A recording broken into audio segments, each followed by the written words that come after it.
बे समाव big breaking रायजोफोर मानगोनां दिफेन बर' बिथां गेदेरमा डायनामिक लिडारनि खुगानिफ्राय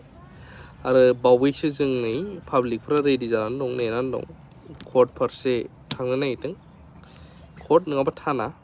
मानो होनब्ला लट्रिनि नंगौ नङैखौ जाज बा बिजिरनो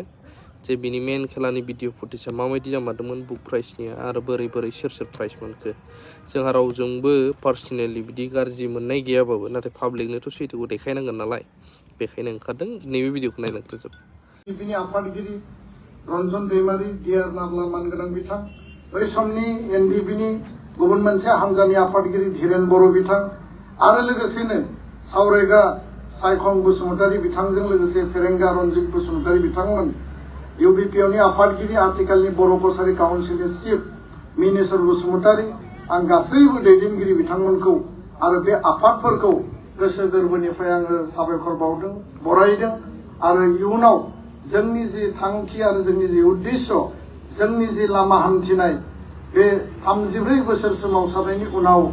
सोमावसारनायनि गेजेरजों मोनब्रै गोरोबथा मोननायनि उनाव बर' हारिखौ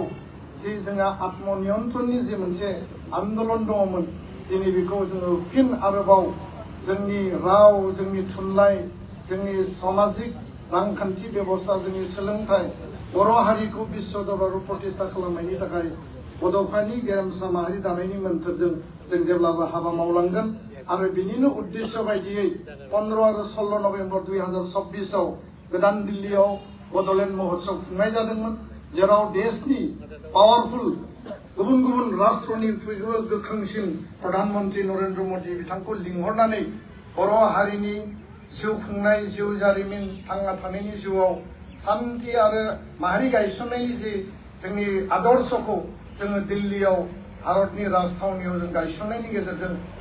स्वयं प्रधानमन्त्रीनि खुगाजों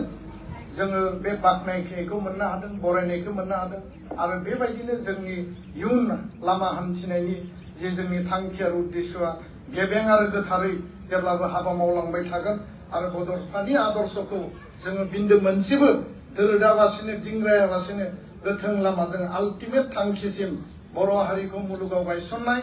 जोङो उदां आरो आबुं जि मोनसे खुंथायनि जे बेबस्थानि थांखिजों सोमावसारदोंमोन दिनै गणतान्त्रिक